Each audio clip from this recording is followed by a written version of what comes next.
صحابہ نے کیا تھا، نہ ان کے تابعین نے کیا تھا، نہ ان کے تبع تابعین نے کیا تھا. یہ تو 300 سال بعد طریقے کے مطابق جا کر بات ہو رہی ہے. لیکن اللہ کہہ رہا ہے میری رضا کے لیے انہوں نے کیا تھا. اب اللہ ان کی تعریف بھی کر رہا ہے کہ وہ تھے شفیق تھے رحیم تھے، فالو کرنے والے. اس کا مطلب یہ ہوا کہ اگر بندہ رحیم شفیق ہو اور اس کی اصل موجود ہو، اصل کیا ہے؟ اصل تھی عبادت، اصل تھی رضائے الہی. اب اس کا جو طریقہ انہوں نے کیا تھا نا، اس کو اللہ تعالیٰ نے بدعت کہا ہے، مگر اس کا رد نہیں کیا اللہ تعالیٰ نے.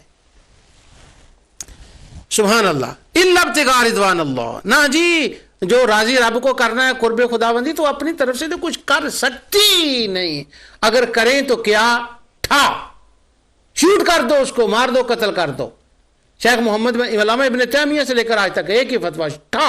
ان کے زمانے میں تھا قتل کر دو، ممی الدم ہے. ہمارے زمانے میں ٹھا کلاشن کوف کا زمانہ ہے، ٹھا کر دو اس کو. آگے اللہ تعالیٰ فرماتا ہے وہ جنہوں نے بدعت ایجاد کی. اب کیا ہوا؟ فما رعوها حق رعایتها. یہ بات بڑی سمجھنے والی ہے. بہت سے لوگوں کو اس میں یہاں پر غلط فہمی ہوئی ہے کہ جب وہ بدعت ایجاد ہوئی تو ان کے 2 گروہ بن گئے. جیسے اوپر میں نے آیت پڑھی تھی نا، میں بتاتا ہوں اس کا تعلق کیا بنتا ہے. اللہ تعالیٰ نے فرمایا وَجَعَلْنَا وَلَقَدْ أَرْسَلْنَا نُوحًا وَإِبْرَاهِيمَ وَجَعَلْنَا فِي ذُرِّيَّتِهِمَا النُّبُوَّةَ وَالْكِتَابَ فَمِنْهُمْ مُهْتَدٍ وَكَثِيرٌ مِّنْهُمْ فَاسِقُونَ.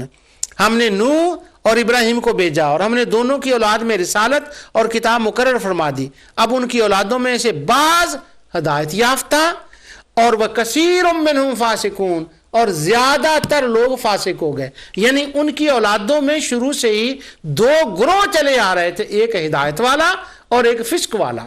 اب جب یہ انہوں نے جو نیک لوگ تھے انہوں نے اس کو کیا، وہ بدعت تو ہو گئی قبول. جب وہ آگے وقت آیا، کیونکہ اس میں مشکلات تھیں. مشکلات یہ تھی باہر رہنا، یہ بھی مشکل تھی، اور لوگ ان کا عزت و احترام سمجھ کر ان کو نذرانے بھی دیتے تھے، ان کی خدمت بھی کرتے تھے.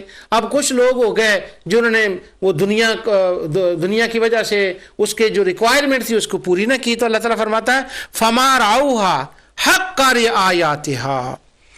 ان پر وہ جو بدعت انہوں نے اللہ تعالیٰ کی رضا کے لیے کی تھی، پھر اس کی عملی نگہداشت کا جو حق تھا وہ ویسی نگہداشت نہ کر سکے، یعنی اسے اسی جذبہ اور پابندی سے جاری نہ رکھ سکے. یہ اس کی تفسیر ہے. جس طرح سے ان کو کرنا چاہیے تھا نا وہ نہ کر سکے. اب ان کے ہو گئے 2 گروہ. فآتینا الذین آمنوا منہم. ایک تو وہ اس پہ پابند رہے، ان میں کچھ تو اس کے اوپر پابند رہے، اور جب نبی کریم صلی اللہ علیہ وسلم تشریف لائے تو وہی لوگ تھے راہب، جن میں بحیرہ راہب تھا. میں نے کہا اس کی تفصیل میں آگے چل کر بیان کروں گا. وہ آ گئے ایمان والے، وہ انہوں نے ایمان بھی لائے، اور جنہوں نے اس کی رعایت کی، اس کی نگہداشت کی. اللہ تعالیٰ فرماتا ہے فآتینا الذین آمنوا منہم اجرہم. اور بدعت ربان کو رضائے الہی کے لیے جاری رکھے ہوئے تھے، ان کا اجر و ثواب عطا کر دیا. جنہوں نے اس کا حق حقوق ربانیت کا عطا کیا، یعنی دنیا میں نہ آئے شامل، دنیا کو نہ شامل ہونے دیا، اور جہ بھی نہ آئی، منصب کا اصول بھی نہ آیا، یہ باتیں بھی اس کے اندر نہ آئی. تو کیا ہوا؟ اللہ تعالیٰ فرماتا ہے فآتینا الذین آمنوا منہم اجرہم. میں نے ان کو اجر دے دیا. اجر کب ملتا ہے؟ جب رب کا قرب ملتا ہے. اجر کب ملتا ہے؟ جب بات اللہ کے حضور قبول ہوتی ہے. اجر کب ملتا ہے؟ جب وہ کام کیا جائے جو رب کو منظور ہوتا ہے. اجر کب ملتا ہے؟ جب وہ کام کیا جائے جو اللہ تعالیٰ کے قرب کا سبب بنے. اب یہ اللہ تعالیٰ نے ان کو جو اجر دیا ہے اس بدعت کی بنا پر، رہبانیت کی بدعت کی بنا پر جو اللہ تعالیٰ نے ان کو دیا ہے قرب، اس کا مطلب ہوا کہ اللہ تعالیٰ نے ان کے اس عمل کو قبول فرما کر ان کو اجر عظیم عطا فرمایا، ان کو اجر دیا ہے. اب دوسرا گروہ ان میں سے، جیسے میں نے کہا نا فَمِنْهُمْ مُهْتَدٌ وَكَثِيرٌ مِّنْهُمْ فَاسِقُونَ، ان میں سے دوسرا گروہ ایک تھا، ہدایت والے تھے، اور ایک دوسرا تھا. اب وہ دوسرے گروہ کا یہاں بھی ذکر آتا ہے، اور وہی الفاظ ہیں فَآتَيْنَا الَّذِينَ آمَنُوا مِنْهُمْ أَجْرَهُمْ. جنہوں نے رعایت کی ان کو تو اجر ملا. وَكَثِيرٌ مِّنْهُمْ فَاسِقُونَ. اور ان میں سے اکثر لوگ جو اس کے تارک ہو گئے اور بدل گئے اور بہت نافرمان بن گئے، یعنی انہوں نے اس کی رعایت نہیں کی، اس کے حق حقوق نہیں پورے کیے، نگہداشت نہ پوری کی، تو وہ کثیر منہم، وہ فاسق بن گئے۔ اب مجھ سے آگے گزرا نہیں جا رہا، میں آپ کو قرآن کریم کی وہ آیت بتا دوں کہ یہ جو دو گروہ بنے ہیں نا، ان دونوں گروہوں کا اللہ تعالیٰ نے ذکر کیا ہے۔ تھے نیک، ایجاد بھی انہوں نے کی، اللہ تعالیٰ نے ان کو اجر بھی دیا۔ اب ان میں سے ایک گروہ ایک وہ بن گیا جس کے بارے میں اللہ تعالیٰ نے فرمایا یا ایھا الذین آمنوا ان کثیرا من الاحبار، 34 آیت ہے یہ سورہ توبہ کی، ان کثیرا من الاحبار والرہبان لیأکلون اموال الناس بالباطل ویصدون عن سبیل اللہ۔ اے ایمان والو، بے شک اہل کتاب کے اکثر راہب اور رہبان، وہ جو جنہوں نے رہبانیت اختیار کی تھی، وہ ہیں کہ جو لوگوں کا مال ناحق طریقے سے کھاتے ہیں۔ یہ تھا اس کی نگہداشت نہ کرنا، یعنی اس کا انہوں نے مال جمع کرنا بنا لیا۔ بالباطل ویصدون عن سبیل اللہ، اور پھر کیا کرتے تھے؟ لوگوں کے مال سے اپنی تجوریاں بھرتے ہیں اور دین حق کی تقویت اور اشاعت پر خرچ کیے جانے سے روکتے ہیں۔ کیا ہوا کہ انہوں نے مال اکٹھا کر لیا اور دنیا کا ذریعہ اس کو بنا لیا، اور جو اصل اس کا مقصد تھا خدا کا قرب اور وہ رہبانیت کے حق حقوق جو پورے تھے وہ انہوں نے نہ کیے، تو اس لیے وہ تباہ ہو گئے۔ اللہ تعالیٰ نے ان کا رد فرما دیا۔ یہ میں بات اس لیے کر رہا ہوں کہ یہ بات کلیئر ہو جائے کہ وہ تھے مسلمان، ان کی بدعت قبول تھی، مگر بعد میں جا کر ان کے دو گروہ ہو گئے، ایک صحیح عمل کرنے والے اور ایک غلط عمل کرنے والے۔ غلط عمل کرنے والے کی مثال میں نے آپ کو دے دی ہے، اب میں صحیح عمل کرنے والوں کی مثال دیتا ہوں۔ یعنی انہوں نے ان کی رعایت نہ کی، وہ جو حق تھا اس کا رہبانیت کا، اس کو ادا نہ کیا۔ اب دوسرا سن لیں، اللہ تعالیٰ فرماتا ہے سورہ مائدہ اور آیت نمبر 82، لَتَجِدَنَّ أَشَدَّ النَّاسِ عَدَاوَةً لِلَّذِينَ آمَنُوا الْيَهُودَ وَالَّذِينَ أَشْرَكُوا وَلَتَجِدَنَّ أَقْرَبَهُمْ مَوَدَّةً لِلَّذِينَ آمَنُوا الَّذِينَ قَالُوا إِنَّا نَصَارَىٰ۔ آپ یقیناً ایمان والوں کے حق میں بلحاظ عداوت سب لوگوں سے زیادہ سخت یہودیوں کو اور مشرکوں کو پائیں گے، اور آپ یقیناً ایمان والوں کے حق میں بلحاظ محبت سب سے قریب تر ان لوگوں کو پائیں گے جو کہتے ہیں ہم نصارہ ہیں، قالوا انا نصارى۔ اور آگے سنیں، ذالک بأن منہم قسیسین ورہبانا وانہم لا یستکبرون۔ یہ وہ لوگ ہیں، یہ اس لیے کہ یہ لوگ وہ لوگ ہیں کہ جو عبادت گزار ہیں اور گوشہ نشین ہیں، خانقاہوں میں رہتے ہیں، تکبر نہیں کرتے، یہ مسلمانوں سے محبت کرنے والے ہیں۔ اللہ اکبر، لطف آ گیا یہ آیت پڑھ کے اب، اور اس کی تخصیص بھی ہو گئی۔ یہ اس لیے میں نے کہا صاحب تفہیم القرآن نے، انہوں نے، صلاح الدین یوسف نے، کئی اور لوگوں نے بڑے اس پر اعتراضات کیے ہیں، اور میں خدا کا لاکھ لاکھ شکر ادا کرتا ہوں کہ ان سب کا جواب ان دونوں آیتوں میں آ گیا۔ کثیر منہم فاسقون۔ اب یہ بات سمجھ گئے کہ جنہوں نے رہبانیت نکالی تھی ان کے دو گروپ بنے، ایک تھے ذالک بأن منہم قسیسین ورہبانا وانہم لا یستکبرون، اور ایک وہ سورۃ 34 توبہ کی میں آیت پڑھ رہا ہوں، ان کثیرا من الاحبار والرہبان لیأکلون اموال الناس ویصدون عن سبیل اللہ۔ مسئلہ صرف یہاں یہ ہے کہ جنہوں نے بدعت ایجاد کی تھی ان میں کچھ تو اس کے اوپر کاربند رہے اور وہ مومن ہو گئے، ان کو اجر مل گیا، اور جو پھسل گئے، جو دور چلے گئے، ان کی تو ہم وکالت نہیں، ان کا تو دفاع نہیں کر رہے، ان کا تو خدا نے رد کر دیا۔ اور یہی لوگ جو ہیں وَإِذَا سَمِعُوا، انہی کا بیان، کن کا؟ جنہوں نے رہبانیت ابتدعوہا، وہ جنہوں نے بدعت نکالی تھی۔ دیکھیں بدعت نکالنے والوں کی خدا تعریفیں کیسے کر رہا۔ جب سے میں پیدا ہوا ہوں، جب سے میں نے ہوش سنبھالی ہے، بدعتی لوگ جہنمی، بدعتی لوگ جہنمی، بدعتی لوگ جہنمی، یہی سنتے چلے آ رہے ہیں۔ کافر، مشرک، فلانا، یہی بن، مار دو کلاشن کو ٹھا کر دو، ٹھا کر دو۔ یہاں دیکھیں یہ ٹھا ٹھا نہیں ہو رہی، یہاں تو واہ واہ ہو رہی ہے۔ اللہ تعالیٰ فرماتا ہے وَإِذَا سَمِعُوا مَا أُنزِلَ إِلَى الرَّسُولِ تَرَىٰ أَعْيُنَهُمْ تَفِيضُ مِنَ الدَّمِ مِمَّا عَرَفُوا مِنَ الْحَقِّ۔ اور یہی وجہ ہے کہ ان میں سے بعض وہ لوگ یعنی رہبان، بدعت نکالنے والے، جب اس قرآن کو سنتے ہیں جو رسول اللہ صلی اللہ علیہ وسلم کی طرف اتارا گیا ہے، تو آپ ان کی آنکھوں کو دیکھیں گے کہ آنسوؤں سے ان کی آنکھیں جھلک جاتی ہیں۔ اللہ اکبر، چھلک پڑتی ہیں ان کی آنکھیں، آنکھوں سے آنسو جاری ہو جاتے ہیں۔ یہ کن کی خدا تعریفیں کر رہا ہے؟ لوگ ان کا رد کر رہے ہیں کہ جو وہ تو کافر مشرک تھے، وہ بدعتی تھے اور فلانے تھے، اللہ نے قبول نہیں کیا قرآن۔ جب میں اس کا بیان کروں گا نا انشاءاللہ آگے جا کر رہبانیت کے اوپر، تو پھر میں بیان کروں گا۔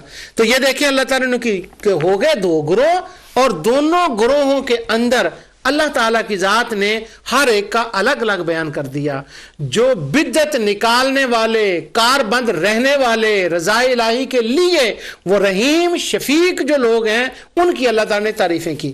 اب یہ قرآن سے آیت میں نے بتائی ہے۔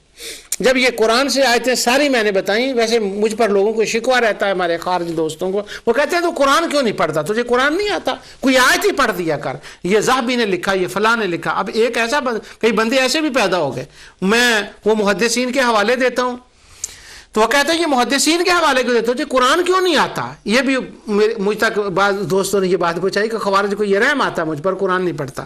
اب میں نے پڑھی ہے قرآن کی آیت، اس میں نیک لوگوں کے بدعت ایجاد کرنے کا ذکر ہے۔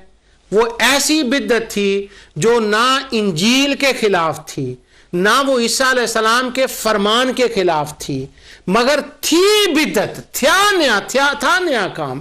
اس کا مطلب یہ ہوا کہ صرف بدعت کو یا نئے کام کو نہیں دیکھا جاتا، دیکھا یہ جاتا ہے وہ کام ہے کیا، قرآن و سنت کے خلاف ہے یا نہیں۔ اس زمانے کی قرآن و سنت عیسیٰ علیہ السلام کے فرمان تھے اور کتاب انجیل تھی، اب اس کا خلاف نہیں تھا، مگر اس میں اس کا ذکر بھی نہیں تھا۔ یہ کہاں سے پتا چلا؟ ما کتبناہا علیہم، نہیں میں نے لکھا تھا، اللہ فرماتا ہے، وہ رب ہو کر کہہ رہا ہے، انہوں نے خود اس کو شروع کیا تھا، مگر جب دو گروہ بنے، ایک گروہ کامیاب ہو گیا اور ایک ناکام ہو گیا۔ یہ جو کامیاب گروہ تھا نا، جو یہ رونے والے تھے، ان میں حضرت نجاشی رضی اللہ عنہ ہے، اور ان کے قریب وہ بیٹھنے والے 22 وہ راہب تھے جنہوں نے اپنی کتابوں میں حضور کا ذکر پڑھتے تھے، اور وہ خانقاہوں میں اسی مقام پر بیٹھتے تھے، یعنی جو انہوں نے بدعت کی تھی اور جو بدعتی مقام تھے، بدعت کے مقام جو تھے، وہاں بیٹھ کر وہ نعت مصطفیٰ پڑھا کرتے تھے، اور قریش جب وہاں سے گزرتے تو قریش ان کے پاس ٹھہرتے تھے اور وہ قریش کو وہ بتاتے تھے، نعتیں بتاتے تھے، حضور کی نعتیں سناتے تھے۔ ابو بکر صدیق تو مسلمان ہی اسی وجہ سے ہوئے تھے، اٹھا کر دیکھیں علامہ ابن سیر کی عزد الغابہ کا وہ موضوع نہیں ہے، ورنہ میں ان کا وہ سارا بتاتا، میں اشارے کر رہا ہوں اس کا، یہ رہبانیت۔ اب جو لوگ کہیں بدعت نہیں، بندہ کوئی ایجاد نہیں کر سکتا، میں اس کے لیے پھر میں احتیاط کے ساتھ یہ میں بات کر رہا ہوں کہ اگر کوئی نیک کام مجلس واعظ کا ہو، کسی مجلس کا کام ہو وہ کار خیر، دین کی اشاعت کا ذریعہ بنے اور علماء اس کو یس کہیں، اگر وہ بات کوئی نیا کام شروع کر دے تو وہ جائز ہے، اس کی سند اللہ رب العزت نے قرآن سے دے دی ہے۔ اب اگر کوئی بندہ یہ کہے کہ نہیں بندہ شروع کر ہی نہیں سکتا، اب شروع کرنے کی میں نے آیت قرآن سے دی ہے، ان کے اجر کی آیت میں نے قرآن سے دی ہے، اور 3 صدیوں تک وہ اپنی خانقاہوں میں بیٹھے رہے۔ وہ جو ہمارے خوارج دوست کی نظروں میں جہاں وہ بیٹھتے ہیں نا صوفیہ، ان کو وہ بدعتی مقام کہتے ہیں، پلیس آف بدعہ کہتے ہیں انگلش میں، وہ he sitting in the place of بدعہ، یو نو۔ وہ کوئی آئے نا مجھے ملنے کے لیے جہاں میں بیٹھتا ہوں مطالعہ کرنے کے لیے، تو وہ ہمارے شہر کے خوارج نوجوان وہ کہتے ہیں ڈونٹ گو ٹو ہم، ہی سٹنگ پلیس آف بدعہ۔ میرا جہاں میں بیٹھ کر اسٹڈی کرتا ہوں، میری جگہ کا نام انہوں نے پلیس آف بدعہ رکھا ہوا ہے، ہی از اے پلیس آف بدعہ، بدعتی، وہ کہتے ہیں ہی از اے بدعتی، he is a innovator and the place of بدعہ۔ اب یہ جو لوگ ہیں ان کو نہ خدا نے بدعتی کہا ہے نہ ان کے پلیس کو بدعتی کہا ہے، یہ قرآن سے ثابت ہے۔ تو جب یہ بات قرآن سے ثابت ہوگی، اگر کوئی بندہ اس کا رد کرنا چاہے تو وہ شاطبی کی کتاب نہیں لا سکتا۔ ابو اسحاق شاطبی کی کتاب الاعتصام لے آئے اور اٹھا کر رکھ دے، یہ دیکھیں شاطبی نے کیا لکھا ہے۔ ہم شاطبی کو پابند ہیں؟ شاطبی نے تو بہت غلطیاں کی ہیں اس کتاب کے اندر، نہیں مانتے شاطبی کو، قرآن کو مانتے ہیں۔ وہ کراچی کے ایک مفتی صاحب ہیں، انہوں نے سنت و بدعت وہ پوری شاطبی کی کتاب نقل کر دی، تو شاطبی میں بہت غلطیاں کی ہیں۔ اب وہ وقت نہیں ہے اس کا، ویسے میرے ذہن میں ہے کہ میں کتاب وہ سامنے رکھ کر اس کے ذریعے بھی ذرا جاؤں، کیونکہ اس کتاب کو بڑا سر پہ اٹھایا جاتا ہے، کہا جاتا ہے سب سے بہترین دنیا کے اندر کتاب شاطبی کی ہے، لیکن شاطبی کے باقی معاملات کو نہیں مانتے وہ جو باقی ہیں۔ تو اب وہ شاطبی کی کتاب نہیں چلے گی، ابن تیمیہ کا فتاویٰ نہیں چلے گا، کتب نجدیہ نہیں چلیں گی، تفہیم القرآن نہیں، قرآن چلے گا۔ کیوں؟ یہ بات میں نے قرآن سے دکھائی ہے۔ فما نبتا رہبانیت ابتداؤہا. اب کہیں گے کہ بار بار تو پڑھ رہا ہے. یہ بار بار میں اس لیے پڑھ رہا ہوں کہ آپ کو یاد ہو جائے اور یہ آیت یاد ہو جائے. لوگوں نے یہاں پر بڑی ٹھوکریں کھائی ہیں. اب میں نے طبری سے, ابن کثیر سے, سارے حوالہ جات کے ساتھ اور قرآن کی آیت سے دوسرا آپ کو ثابت کر دیا. اب جو اشارہ ہو گیا مجھے, اب جو مجھے جو تفسیر میں ہمیشہ آپ کے سامنے پڑھتا ہوں, یہ مجھے تحفے میں ملی ہے وہاں حرمین سے. تو یہ جو تحفے میں مجھے ملی ہوئی تفسیر ہے حافظ صلاح الدین یوسف صاحب کی, اس کو میں کنگ فہد کی تفسیر کہتا ہوں, کئی بار آپ کو میں نے سنایا ہے اس کا. یہ جو حافظ صلاح الدین یوسف صاحب تھے, اب ان کی ایک عجب بیانی سنیں.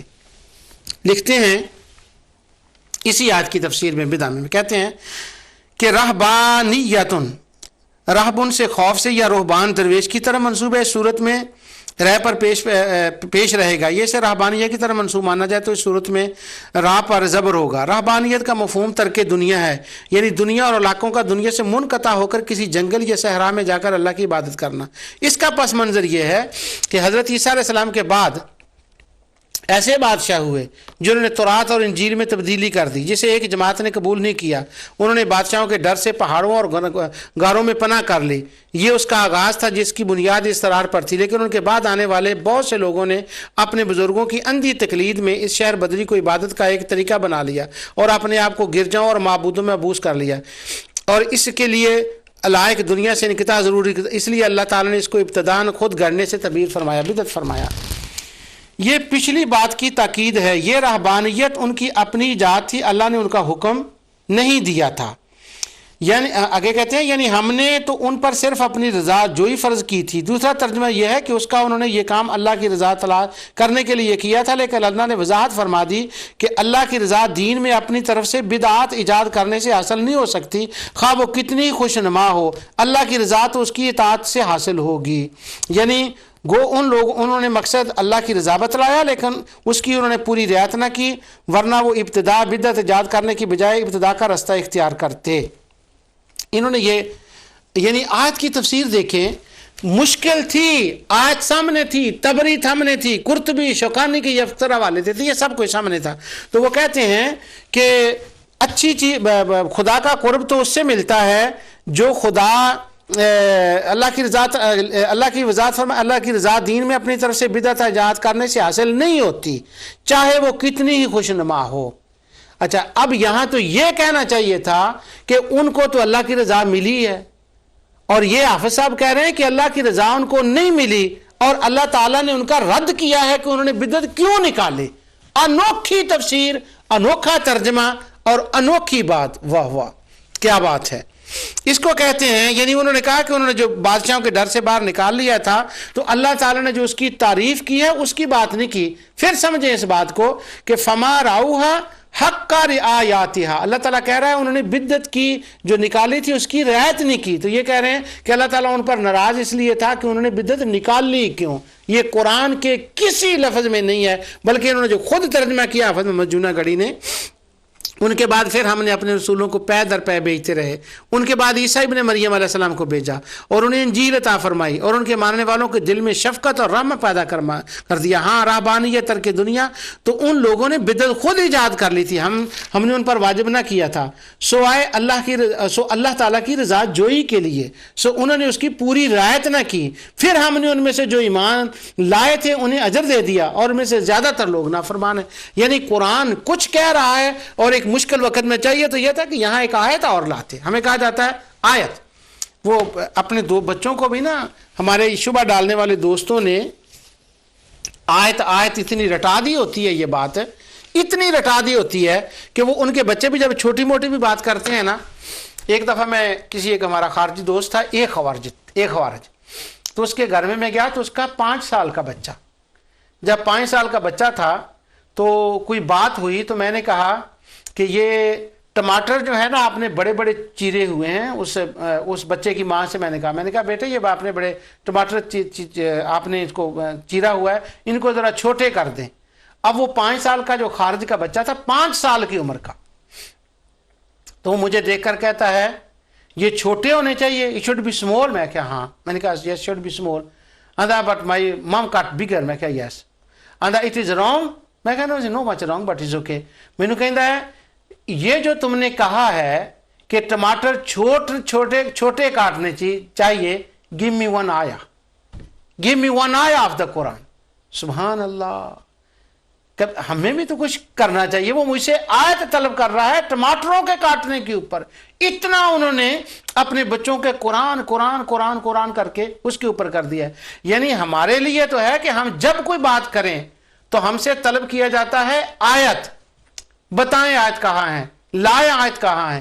ہم سے تو آیتیں طلب کی جاتی ہیں, اور جب رہبانیت نبتدأ ہوا آیا تو پھر ترلے گزارا. یہ ہیں وہ باتیں جو میں نے آپ کے سامنے بدعت کے موضوع پر, یہ پہلا پروگرام ہے جو آج میں نے ریکارڈ کیا ہے کہ بدعت کیا ہوتی ہے. انشاءاللہ آگے اس پر مزید تفصیل ہوگی. ابتدا میں نے آپ کو کہا تھا کہ بدعت کا لفظ ڈراؤنا نہیں ہے, خوف زدہ نہیں ہے. آج دیکھیں قرآن کے حوالے سے یہ خوف زدہ ہے.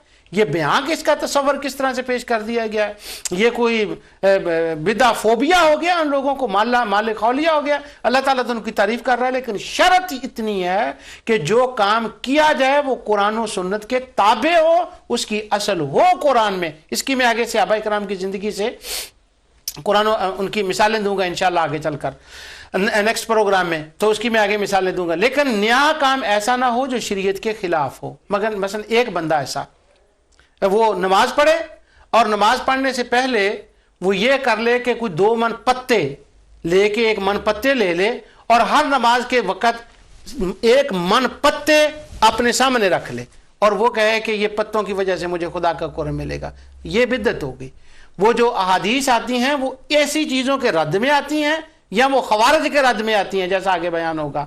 جو کچھ میں نے کہا اللہ تعالیٰ اپنے حبیب علیہ السلام کے صدقے سے قبول فرمائے. وما علیہ الا البلاغ.